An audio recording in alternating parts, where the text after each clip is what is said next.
So I know I'm a day late and a dollar short when it comes to this news story, but I really want to cover this news story anyway because I want to spread the news about this, and I'm going to actually explain why a little bit later in this video, why I'm actually making this news story even though it's about a week old now and a lot of people already heard the news, and on top of that some people may not even watch this video anyway because the news is just super old, so why would you click on it? But like I said, I still want to cover this news story for a couple of reasons, which I said again I will explain later on in the video. So you guys may remember there is these classic consoles on the market from Nintendo and Sony. We had the NES Classic and the SNES Classic from Nintendo, and then we had the PS1 Classic from Sony, which we all know was pretty much a dumpster fire. That thing sold like crap, and pretty much every retailer had to discount it heavily. We're talking 60 to 70% off. That thing was just an absolute dumpster fire. But overall, when it comes to these classics or comes to these plug-and-play type retro gaming systems, I think it's a very good idea from these companies for a number of different reasons, and there is also a number of different reasons to why you would pick this thing up over, let's say, playing the original console and its games, or even over true emulation that you would be doing on something like your computer or your smartphone or something like that. So there is a number of reasons why that people do buy these clone consoles from these companies. But anyway, there is a brand new clone console on the market. I keep calling it clone console, but what I'm really trying to say is these plug and play type classic systems. It's not really a clone system, it's more of a plug and play type situation, but we are getting a new plug and play classic system, and this time we're actually getting one from Sega, and Sega is developing this Sega Genesis, and this is some very breaking news because for the first time Sega is developing their own Sega Genesis in-house, and that means the emulation is going to be made by Sega itself, and it also means that the quality is going to be a very good product overall. Of course, we still don't know if this thing is going to be a very successful plug-and-play system because, as you guys know, you may remember with the PS1 Classic, the PS1 Classic was a dumpster fire. They pretty much took a beloved classic system like the PS1 and they wanted to make a plug-and-play, but the problem was they pretty much put a lot of games that a lot of gamers were dissatisfied with, games that you would normally think games basically you would normally not associate with the PS1. When you're talking about the PS1 era, there were so many other games Sony could have definitely went with when it comes to the PS1 Classic, but for some reason they decided to go with this weird, bizarre list of games that was hit or miss. They had some games that were like no-brainers, like Final Fantasy VII, but then they had stuff like, for instance, Crash Bandicoot wasn't on there, Spyro wasn't on there, Twisted Metal wasn't on there, arguably Klonoa wasn't on there. There was a lot of things from the PS1 era that just weren't on the PS1 Classic. And then when you actually talk about the emulation itself, it was actually a pretty big fail from Sony if you think about it, because the emulation was bad, and pretty much what they did was they put a pretty poor emulator on that to run it, which the hardware of the PS1 Classic was much more capable of that. I don't know why they went with that emulator specifically when it wasn't good and it wasn't that capable. It was pretty much a bad emulator. And then on top of that, to make things even worse, with the PS1 Classic, you guys remember the PS1 Classic, for the North American release specifically, they actually put PAL games on a North American game. So basically what's happening is you're getting PAL region games on an NTSC box, and that's not good for emulation because that means a lot of games are going to run slower than what they're actually supposed to run in, because you're running another region's games on another region's stuff, and that means emulation is going to run like crap. And a lot of games did indeed run like crap when it comes to the PS1 Classic. A lot of games, like for instance Tekken is one game a lot of people kept complaining about because they knew with Tekken 2 specifically that game was supposed to run more fluid, and with a game like a fighting game specifically, you need as many frames per second to really enjoy the experience, because fighting games are fast-paced games. Inputs really do matter, and to have something like that, it really did seem like Sony was super lazy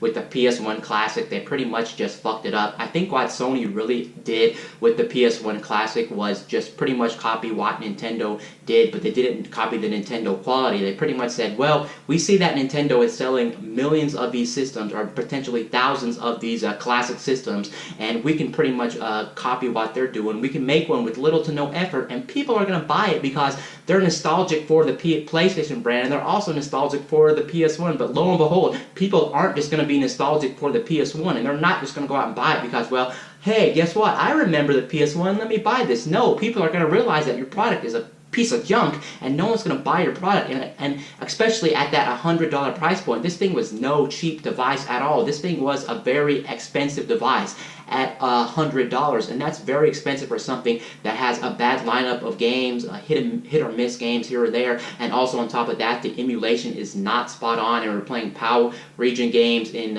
North America. Overall, it just was a disaster, and $100 was asking too much. Maybe if this box was $30 or $40, people might excuse a lot of the problems with the PS1 Classic, but the PS1 Classic did not deserve to be a thing. So basically what I'm trying to say is, I'm trying to say that who knows when this box actually comes out. Is it going to be a good box, or is this going to be a bad box? We do know for a fact, like I said at the beginning of the video, this is actually coming from Sega themselves, and it's not actually coming from AtGames, because we do actually, if you didn't know this, we actually have Sega plug-and-play systems right now that have a whole bunch of preloaded games on them. You can buy a couple of different versions of them, but the problem is they kept going to this company called AtGames, and if you're familiar with anything Sega related, especially these plug-and-play / clone systems from AtGames, they're a piece of junk.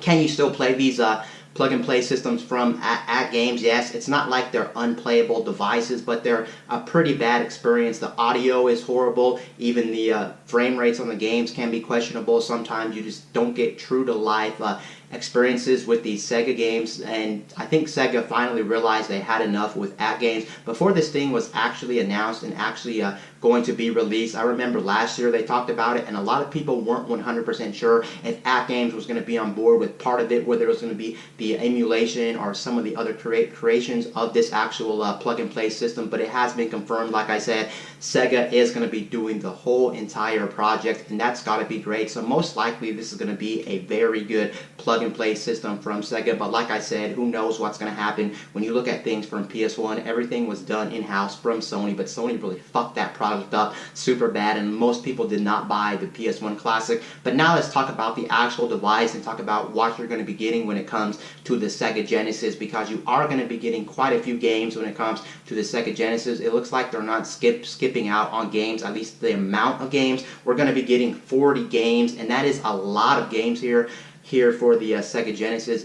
Are you going to be able to play every single game that you love on this system? Actually, you might actually be able to. I'm going to explain why, but yes, as of right now, you do have a list of 40. Now, unfortunately, we do not have the full list of all 40 games that are going to be running on this Sega Genesis plug-and-play system, because they didn't announce every single game, but we do have a pretty long list of games that are going to be on this plug-and-play system as of right now. So I'm going to read the list right now of the games that are currently announced for this system. Out of the 40 games, we have Altered Beast, we have Castlevania Bloodlines, Comic Zone, Dr. Robotnik's Mean Bean Machine, Echo the Dolphin, Gunstar Heroes, Shining Force, Sonic the Hedgehog, Space Harrier 2, and Toe Jam and Earl, and it will vary from region to region. The region I read you right there is actually from North America, so those are some of the games that are going to be included with this system in North America. Like I said again, that's not the list of all 40 games, and that really does has me worried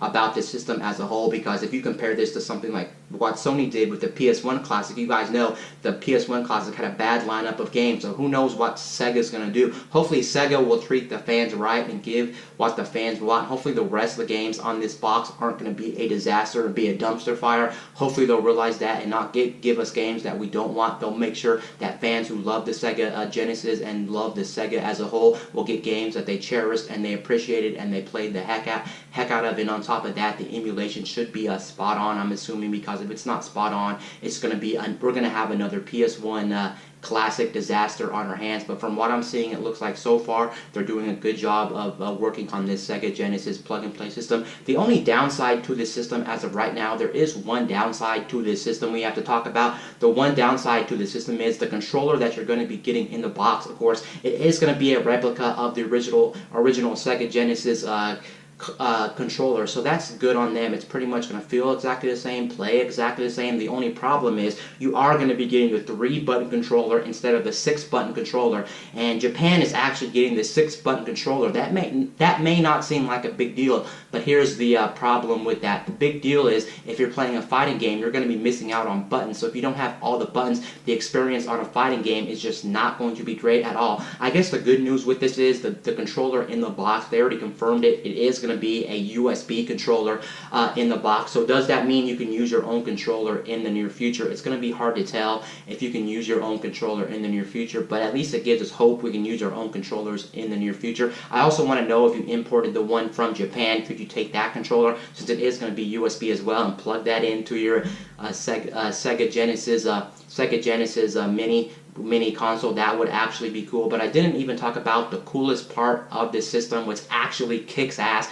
That's something that Sony and Nintendo haven't even done with their classic systems or their plug-and-play systems. The biggest thing about this system that really kicks ass is the fact that you can actually play your own cartridges on this system. Yep, you can actually do that. You're not misunderstanding me. That is exactly what they're doing. They actually have a picture of the actual cartridge slot on the actual system. So basically, what I'm saying is, it doesn't matter how bad the list is when it comes to these games that are going to be preloaded on this system, because, well, you can actually buy more games later if you really want to buy more games later. But then again, it really does matter how well or what type of games are going to be on this in the long run, even though it has a cartridge slot, because you have to remember the type of person that's actually buying this. More people who are buying this are going to be gamers who don't necessarily want to go out and buy games. The reason you make a product like this is to get people who want to buy this as a gift or just buy this to play games. Simply, they don't want to waste money on cartridges, and you guys know cartridges were expensive. And on top of that, if you were going to buy cartridges in the first place, I feel like you would buy the original hardware anyway. You wouldn't be buying something like this clone system and then plugging in your own games. I think that's just an added bonus that they're having a cartridge slot on the top of the system as well. But overall, from what I'm seeing so far, I think this is a very good product. Again, we won't know until the actual product comes out. The actual product is coming out sometime in September.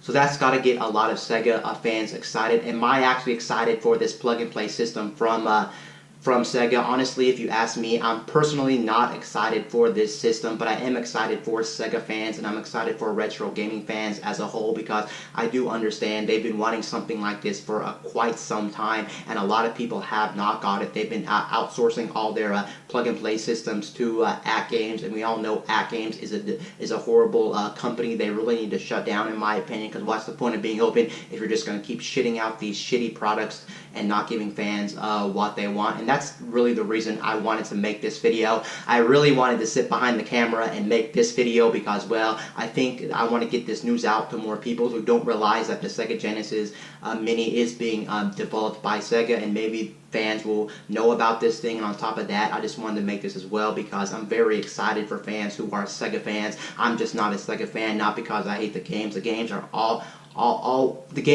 top quality games, at least from the Sega Genesis era. There's so many good games. It's just that I don't really know anything about that brand, and I don't really play too many Sega Genesis games. Maybe this is actually the time, instead of not buying the system because I'm not a Sega Genesis fan, is to actually buy the system so I can actually experience all the Sega Genesis games, because I know how many fans like the Sega Genesis, and arguably that might be one of the best systems Sega ever made. It's definitely better than the Sega Saturn in a lot of people's eyes, and especially even better than the Dreamcast. There's just so much nostalgia with the Sega Genesis. That was the time I think the Super Nintendo was at. So Sega and Nintendo were always battling each other in like a console wars, and of course a lot of their games on the Sega Genesis are just top quality. So overall, this is looking like it's going to be a very good product. But then again, I'm still worried, since, you know, PlayStation really fucked up their product and they made a really bad product. So who knows what's going to happen in the near future with this product. At least we have hope, knowing that this thing is not going to be developed anything by the At Games company, and they're not going to be associated with this new plug-and-play system from Sega.